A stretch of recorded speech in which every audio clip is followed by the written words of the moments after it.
So the plan is to use some used motor oil for the main workbench. Well, actually most of it, except for the face frame, which is not built yet, which will go across the top, down the sides, blah blah blah. And the main reason behind that is because I want to be able to have ease of maintenance. Unlike the engineers who build vehicles, they give you 5 millimeters to put on a 55 millimeter wide accessory belt. You know, they think that's plenty of room.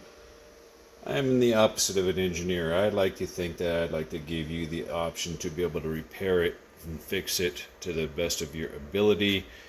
And in this case, it's not going to be repairable, not that easily, but if you want to maintain the surface, it should be very easy. There's not going to be any clear coat involved per se.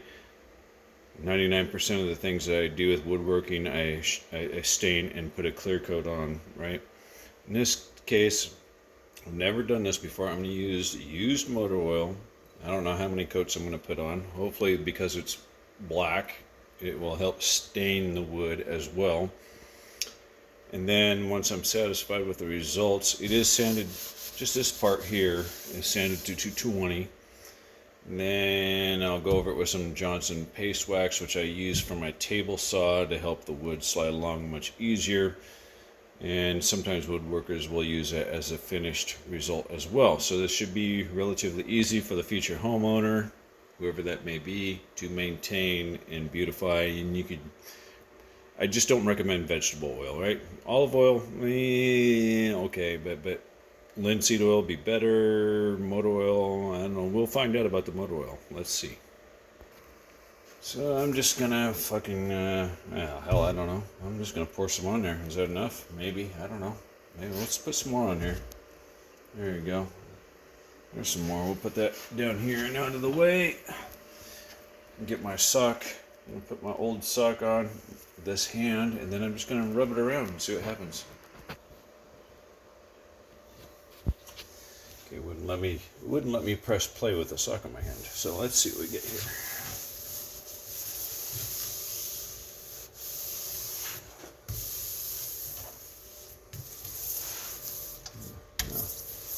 I like how it feels with the sock on. This should give an enormous amount of protection. If it works good for an engine, it should work good for something else. And I don't want to do that little ledge right there just yet. I probably put too much oil on.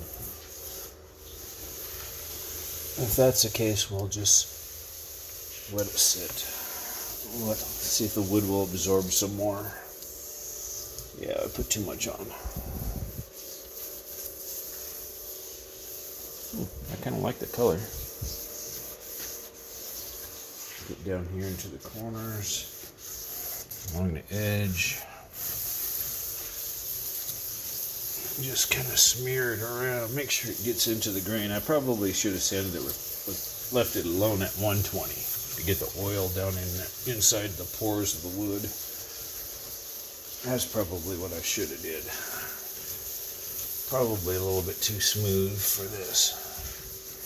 Well, it definitely smells like used motor oil, that's for sure. For those who do not know, I was an automotive service technician for a little over 10 years, bumper-to-bumper repairs, all makes and models. And I just fucking got tired of it. The shit's just become too fucking complicated. Like I mentioned earlier in the video, they just fucking way over-engineer everything, and Nissan is one of the fucking worst. And then Dodge has got to be a close second. I don't know, I think the guys at Dodge probably hired Nissan engineers. I don't know. But I'm kind of liking the looks of that. Let me see if I can get a rag and I'll do the top part. Squeeze some of that out. Squeeze some of that. Let's see what it looks like right here. I kind of like the looks of that. I don't want to get any too much on that wall or that wall because I want to put cork. Right, you want to put up a blueprint or whatever it is. You put a thumbtack in it. That's the goal there. And this piece I put down here, right here that you're looking at, This is to stop screws, nuts, and bolts from rolling off. Let me see if I can find a dry rag and soak up some of that excess oil. I think this is going to work out pretty damn good.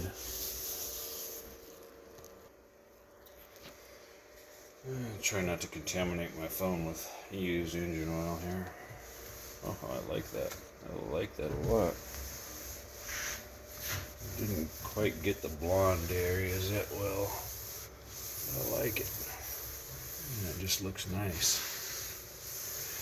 Just rub it back and forth.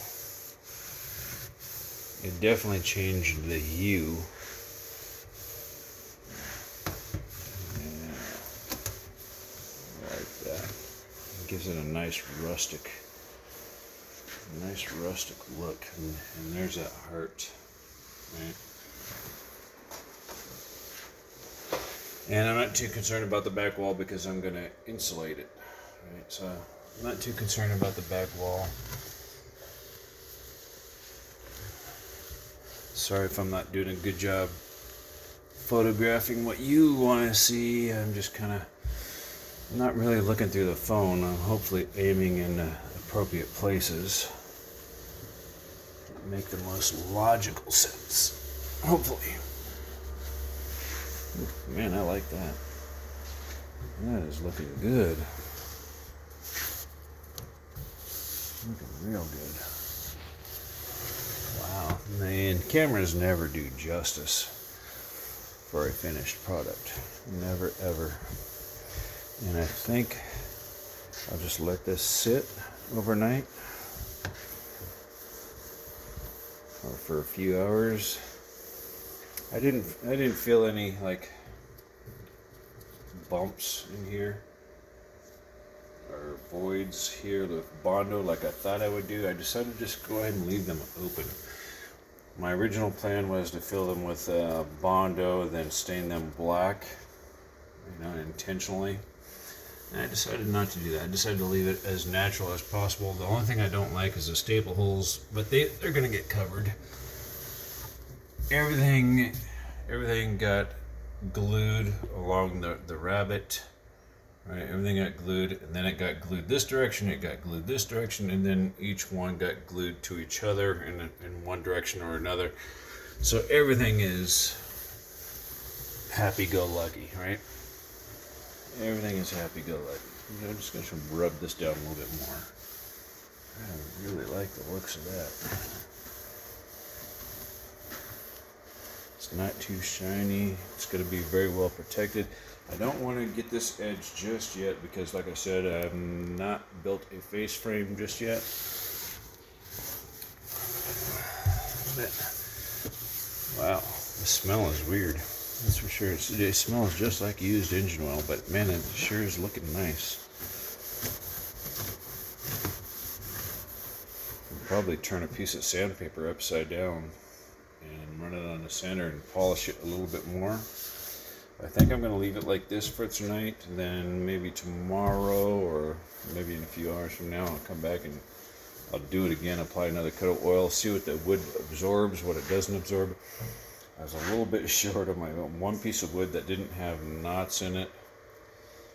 I wanted an anti-roll device, so I had to add a little piece right here, but this is going to get covered as well, or at least a lot of it will get covered. So this will hardly be noticeable in the end, but wow, check that out. Let me back up a little bit. That's pretty cool, huh? Isn't that nice? And what I tried to do was what they call book matching. You'll take a piece of wood, you'll cut it in half, and then you'll fold it. You'll end up with something similar to this, right? So then the next piece, this piece matches this piece matches this piece, and so on and so forth. And then eventually the wood just got so light where I just gave up on it. I couldn't match the grain anymore, and I just gave up on it. So that's why you see the color variation, but isn't that cool? Yeah, sorry. Got my extension cord in the way for my temporary lighting system. It's just really cool. Only real wood, solid wood shines like that, man. It has a luster. Other than that, hope you have a good day.